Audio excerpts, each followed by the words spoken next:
Hello, everybody. Thank you for tuning in to the conversation we're having now, which is about being fabulous at 50 and beyond. And the issue is, personally, I'm a bit fed up of what tends to be out there in the mainstream, that women reach a certain age and it's all downhill and we're past it. And I believe that couldn't be further from the truth. It's absolutely not my truth. It's not what a lot of people I know think either. Because yes, we get a few extra lines, probably some grey hairs if you don't dye it, maybe a few extra inches. But actually what we've got is such a huge amount of experience. We've got experience that help us deal with things. We've got experience that help us to give advice. And also most of us, I'd say, have developed a whole, I don't care attitude, which isn't you don't care about others. It's you don't care what other people think. You don't allow limiting beliefs to hold you back. So it's the whole, I don't care if that's not aimed at me. I quite like the idea and I'm going to try it. It's the whole, oh, that looks fun. Let me try it and see what I think. So more and more I'm seeing women getting to later years and actually trying a whole load of stuff that they haven't tried before and enjoying it. For anyone who doesn't know me, I'm Mary Waring. My company is Wealth for Women. I'm a financial advisor, financial planner, and I'm also an accredited coach. And what I'm doing, I'm introducing a new program which is designed for women aged from, say, 50, 55 upwards, who are ready to take that next leap. But maybe something's holding them back. And that could be they don't know what they want to do. They've spent so many years working to other people's priorities, whether that's family or boss or staff, and they haven't really thought about themselves. Could be they've got fear about doing something different, which we all have. Now, that's where the coaching comes in. The other thing that holds people back a lot is money. Well, the fear of money. What if I can't afford to do that? And that's where the financial planning comes in. So it's a program designed to look at what is it that you'd love to do. Let's check you've got enough money to do it, because if you haven't got the money, well, actually, then it's a dream rather than a plan. So once we know what you want to do, we know you've got the money. Okay, what do we need to do for you to do it so that you can leap into that next stage? For anyone who's registered to hear the videos, I will be sending you details of it, asking you if you'd like to have a conversation about it. If not, absolutely fine. Just sit back, listen to a whole week's worth of conversations about how to be fabulous, and hopefully just love every minute of it. So that's why I'm doing these talks with women who are either of that age themselves, or they work a lot with women of that age, to show us how we can make the best of ourselves as we get older. And today's talk is with Helen Reynolds. Helen, who I've known for a long time. Helen, who's also, I'm going to say, has helped me with my colours, which is why I'm sitting here in a red rather than maybe a navy that I might have worn before. Helen is an image consultant, and she's going to talk to us today about how we look and feel fabulous. So welcome, Helen. Oh, thank you so much for having me, Mary. I was really absorbed by how you were describing what you're doing, and it's so needed and it's so exciting to have someone who's celebrating this stage of life and almost giving permission to go, do you know what? This is your prime almost. Let's have some fun. I love it. Yeah, really there's another talk in this series which is about, instead of referring to, for example, post-menopausal, which, such a tough time, it's second spring.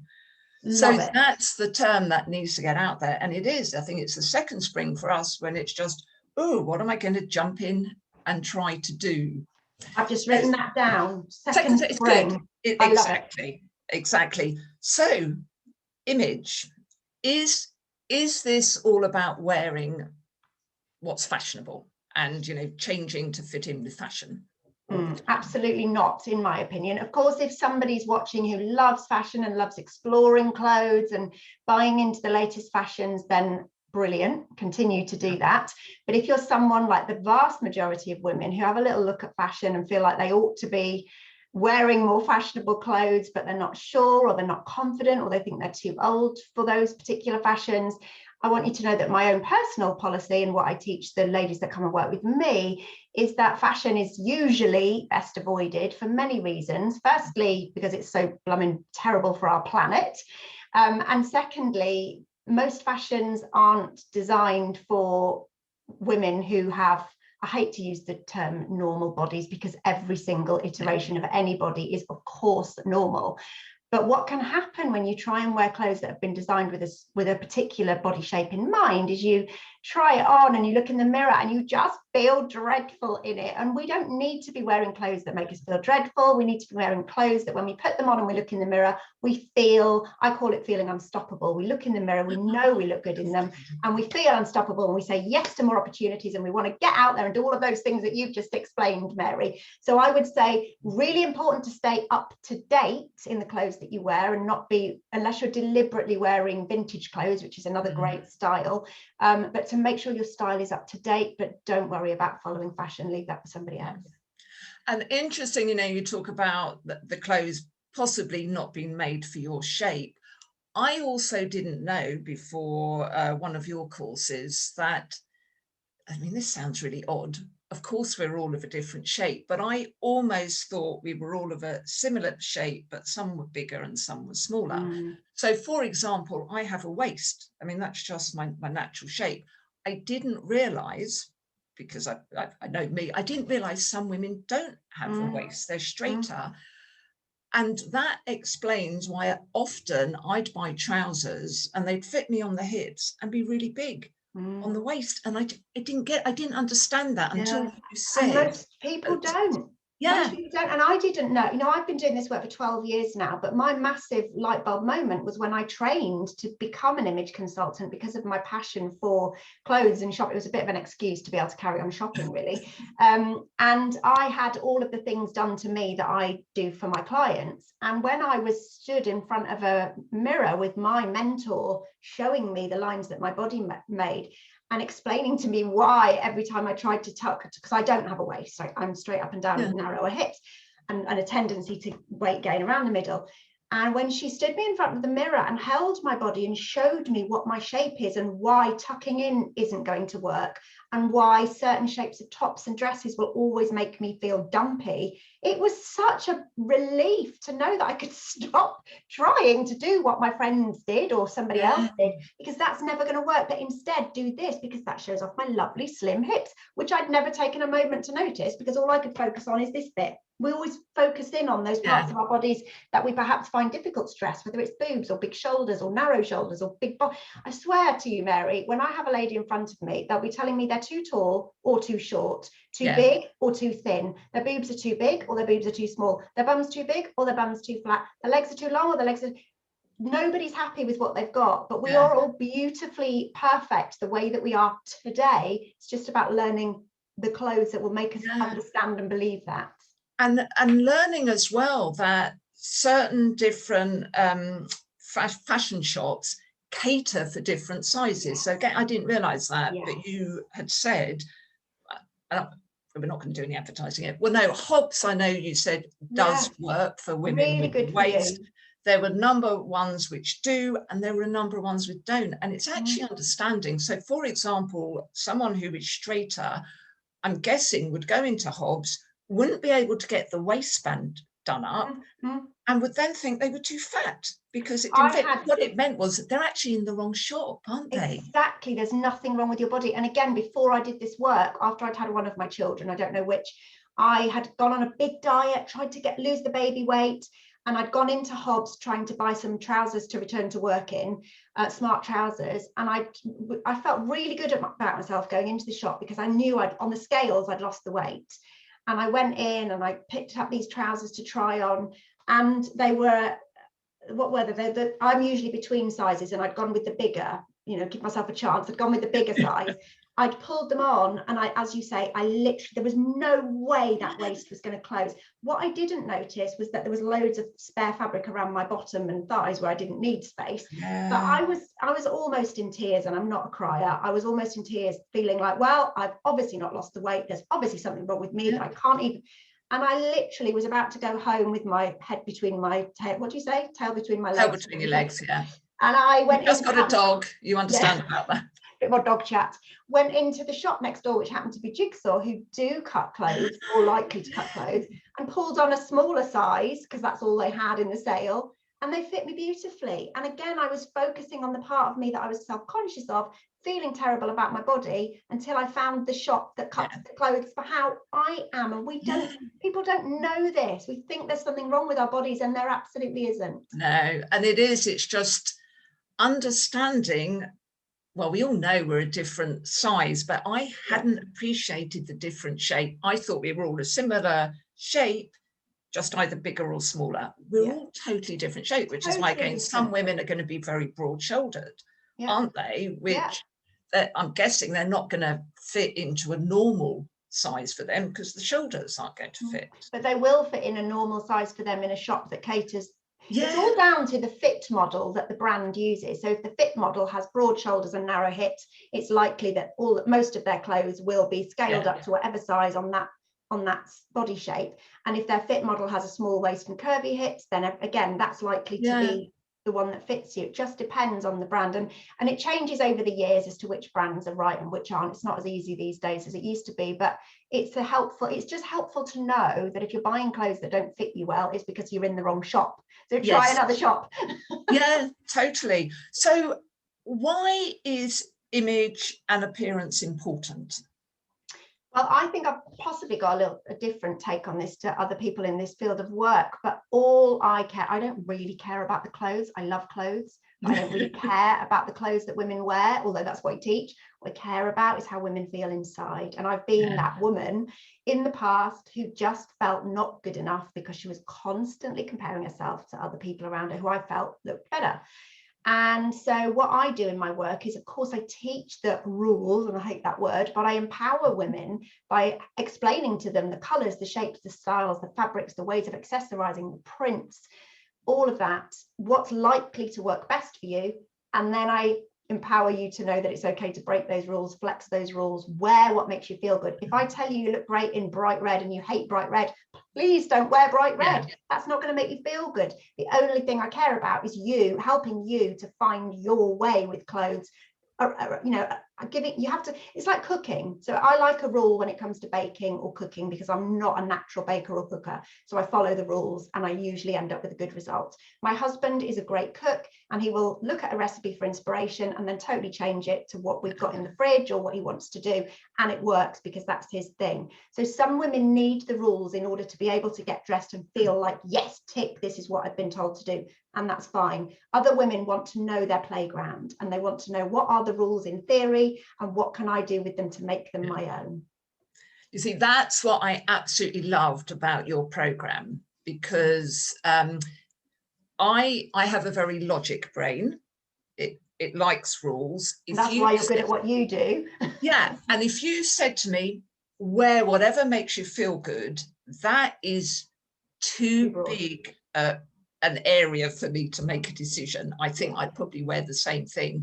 I loved learning the rules. I also loved understanding all the logic behind it. There's a huge amount of logic, isn't there, as to why, if you're this shape, this is what works. If you're this shape, this is what works.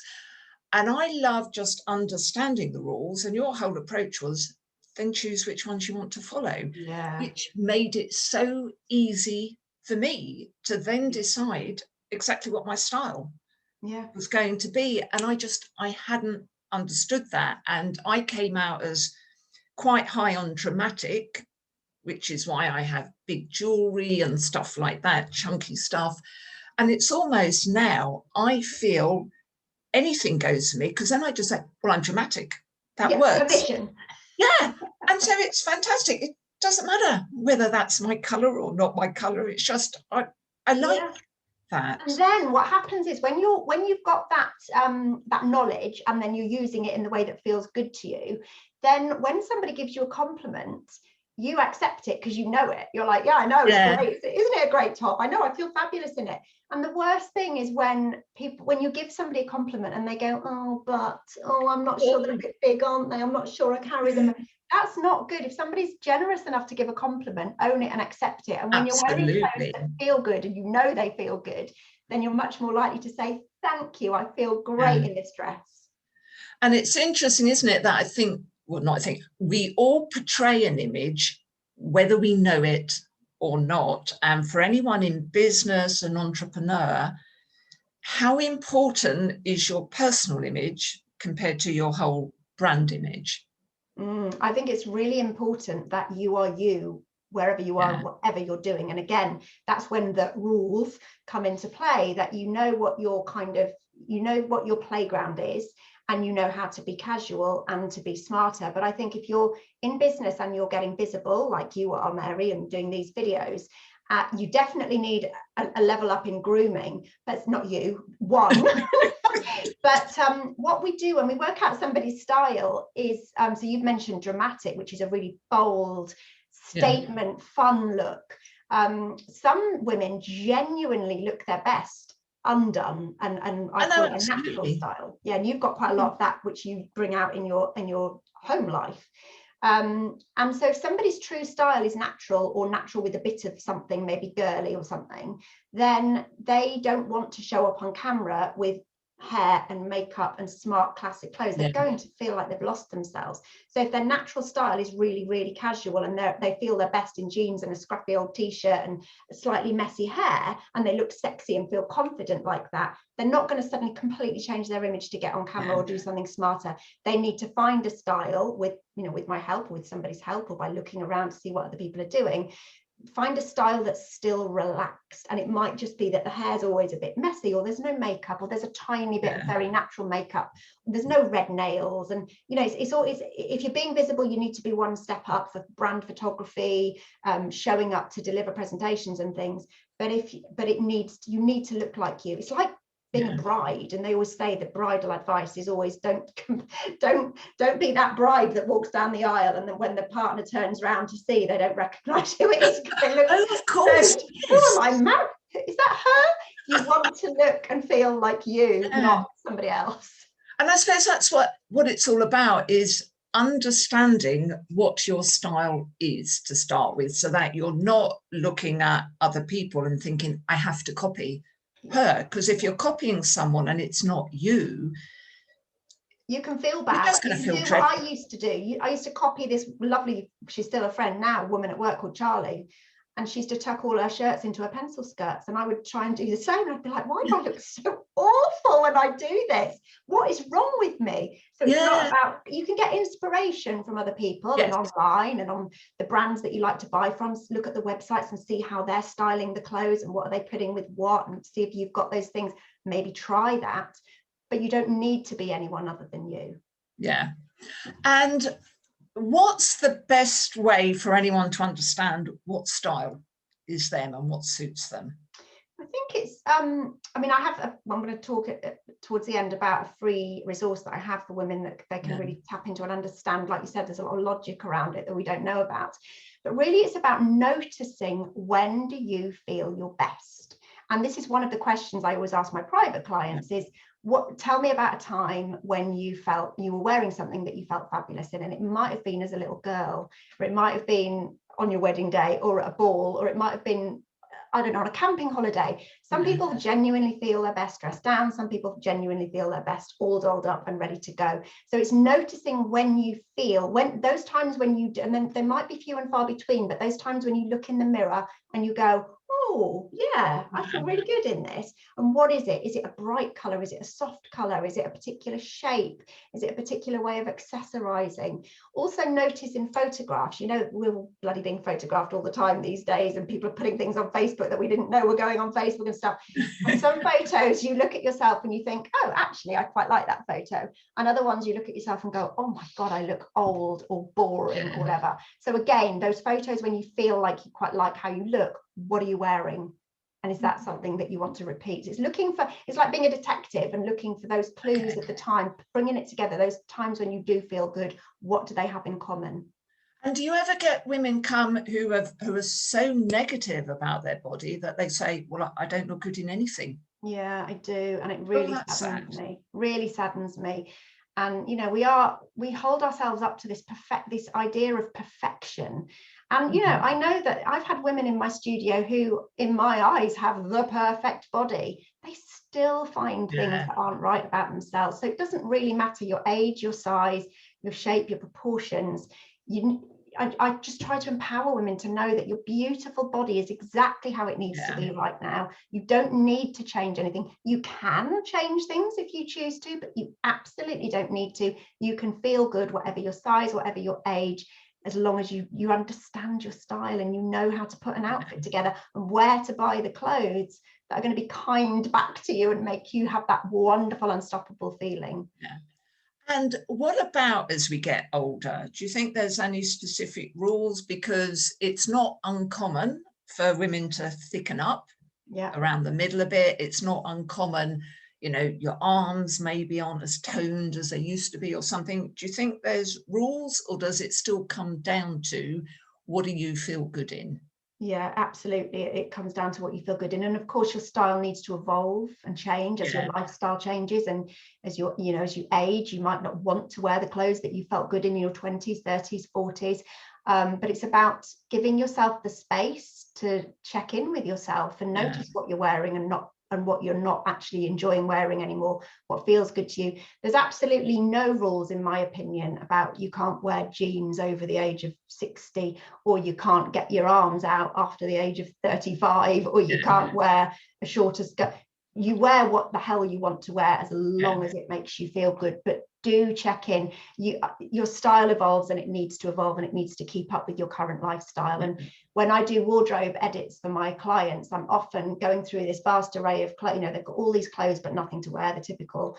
And when we go through their wardrobe, we realize that actually there's all of these wonderful suits that actually belong to a lifestyle that is no longer their lifestyle, and they hang on to them because they were expensive or for whatever reason. And I just gently explain to them that actually by taking these things out that are no longer relevant or don't fit anymore, you're actually giving yourself more chance of wearing more of what's left. So it's about getting out those things that you don't need. I want everything in a woman's wardrobe to be a viable option for that day, to wear that day. And when there's less stuff in there, you've actually got more to wear because you can see the stuff that fits you and that's relevant to your life right now. And you're more likely to make better choices and wear some of the things that maybe you haven't been choosing to wear because perhaps you can't see them hiding amongst everything. In fact, I've got a free challenge coming up in September, my wardrobe reboot challenge, which is where I'm taking people through that process. It's a free week of activity to get people from having this wardrobe full of stuff to a wardrobe with much less in it, but much more to wear. And that's interesting, isn't it? There's less in it, but there's more to wear. And I'm going to guess it's just a lot easier to get dressed because you're going to open the wardrobe knowing that everything that's in there is right. You just decide which little combination. Absolutely. And who needs to spend 20 minutes worrying about what to wear every morning? In fact, I've got a client, someone you know very well, who used to spend, when she was going away, it used to take her up to 4 hours to pack a suitcase, and there would be tears and stress and absolute overwhelm. And since we've done quite a bit of work together, she every time she does it now, she sends me a message and says, I packed in 5 minutes flat and I was out the door, didn't even try anything on. I love that I know that everything in my wardrobe is right. It's so freeing, and we don't need it. Getting dressed shouldn't be one of the most difficult parts of your day. We should be able to get up, put on clothes that we feel amazing in, and then do what you're empowering people to do. Get out there and have some fun. And I think it's all about, you know, I'm guessing what's holding a lot of women back is trying to play by some stupid rules which just aren't applicable. It's almost, I need to dress like that. But Yeah. actually you don't, because if that doesn't suit you, you don't feel good in it. Yeah, Don't dress like that. Don't wear it. Find those things. And you can do it via trial and error. It takes much longer. But if you want to just do it by trial and error, just keep checking in, keep seeing what your favorite brands are doing, how they're styling things, see what you've got in your wardrobe. But if you're sick of wasting money, wasting time, constant stress, not being able to get your recipe to work for you like I do with cooking, then dedicate some time, set the intention to do something about it. And from this day forth, feel style confident. And the reason I care so much about it is I know from personal experience that the way we feel in the clothes that we wear affects the way we behave and our confidence levels. And the way we behave or how confident we feel affects how likely we are to say yes to something or no to something, and live a smaller life when we're saying no, and live a bigger, more exciting life when we say yes.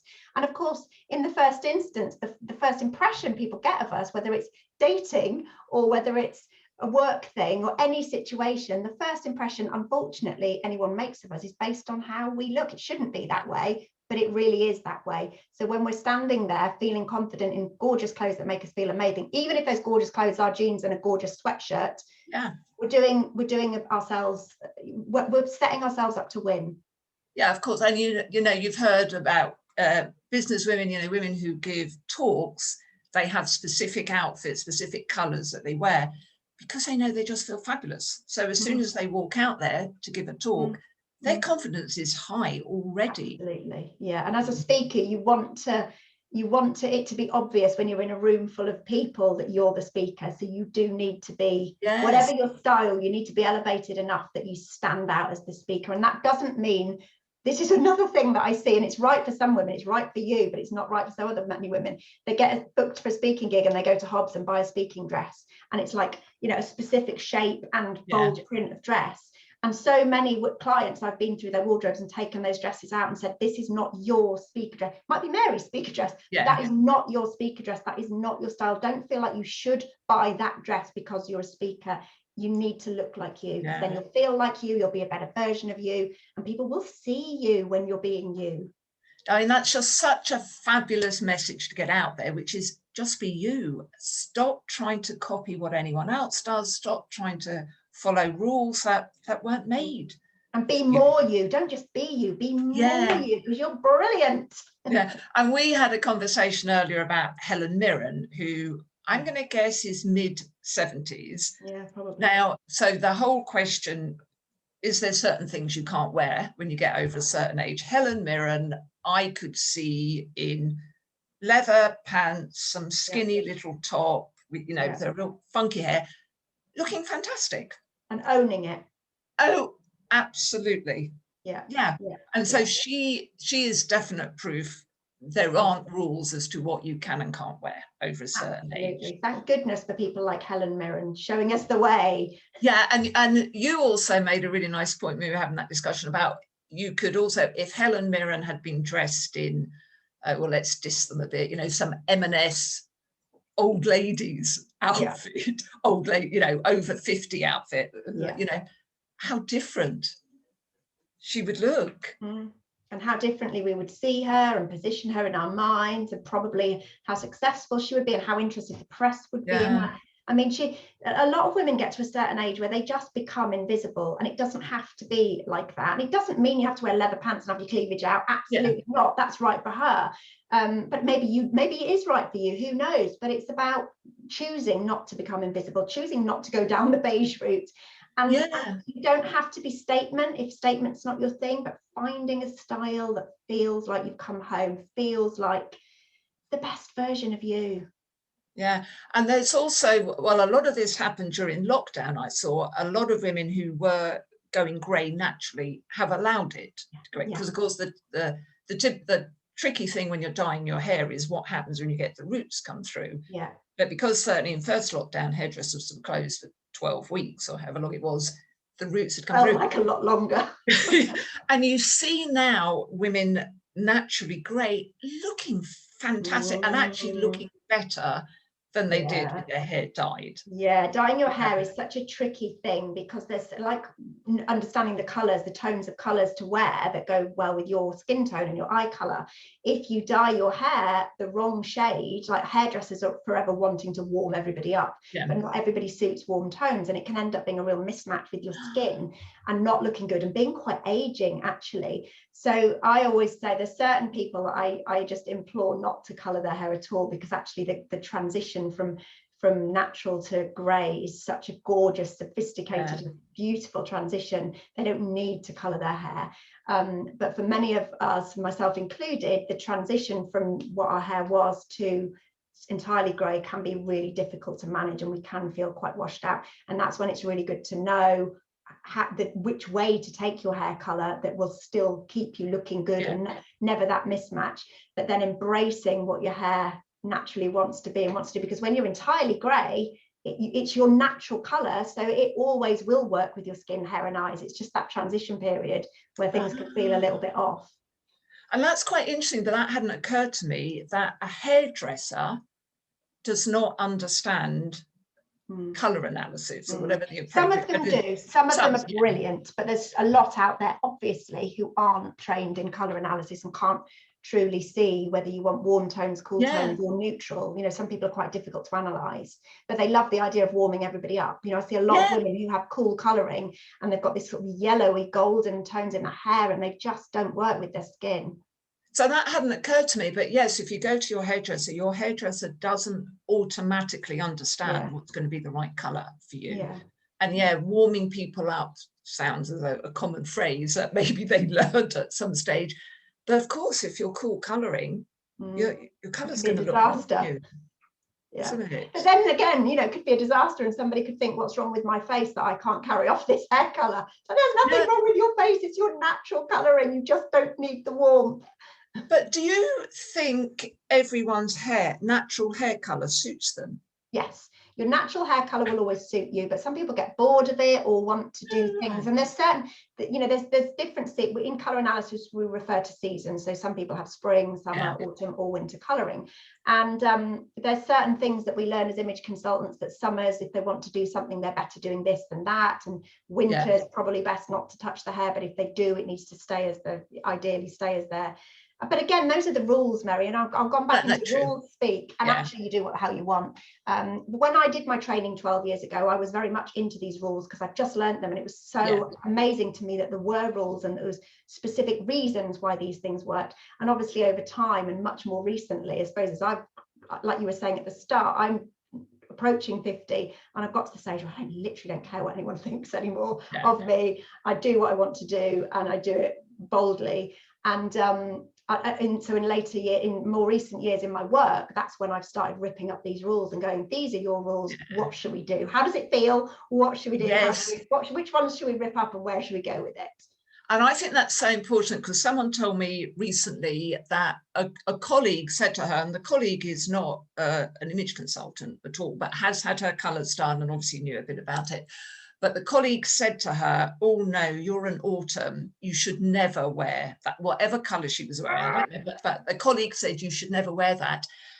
And her view was, well, I'm enjoying wearing it. But this colleague who'd had her colouring done and obviously learnt there were rules, was then telling other people, no, you must never wear that. I would love to eradicate the word should from our clothing, makeup vocab, but nobody should do anything. The only thing you should do is wear clothes you want to wear that make you feel good. Absolutely. And if you don't know what that is, find out. Yeah, and we're all different. If you look at, I'm just saying, Sandra Rhodes has very way out stuff, and that's her.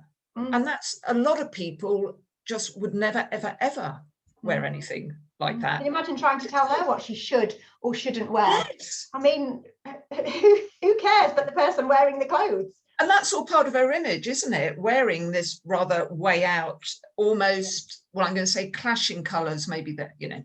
It's very bold, isn't it? Very bold and amazing. And I'm really interested to check in with, which I keep meaning to do and I still haven't, with what Mary Portas has done with her style, because she had a very distinctive style and this red hair and really specific statement haircut and bold clothes. And then it was during lockdown, I was watching something that she'd done, a podcast or something, I can't remember what it was now, with some photos of her around it. And she'd let herself a colour go, obviously because of lockdown, but maybe it was deliberate anyway. And I literally didn't recognise her. I really had to look at this picture and say, is that really her? So to me, I'd lost her a little bit. I was like, oh, I'm not sure I like this, because I'm not sure I know that that's you anymore. And again, that's her choice. She's a stylish woman, but I wonder whether she's kept that, or whether now she's back to something else or a newer iteration. I'm going to Google her afterwards and see what she's done, but really it's she's doing what she wants to do. Whether she stayed like that and that feels good to her right now, good on her, and permission for everybody else to look at that and go, do you know what, I'm doing that too. That's what I want to do. I love the difference. Yeah, it's so important, isn't it? We were speaking earlier that I've just had new photos done, because my previous photos were, you know, very styled hair, and I almost thought, I'm a professional. I should look like that, and I should have, you know, very corporate looking outfit on, and almost to think, oh, if I didn't dress like that, people aren't going to take me seriously. And I now realize, you know, this is more me. I'm not really a styled hair person. I like my hair being just big. I like bright colors. And it is all about, I think, just deciding who you are. And because I wear bright colors and I have, you know, the hair I've got, doesn't mean I'm not professional. Absolutely not.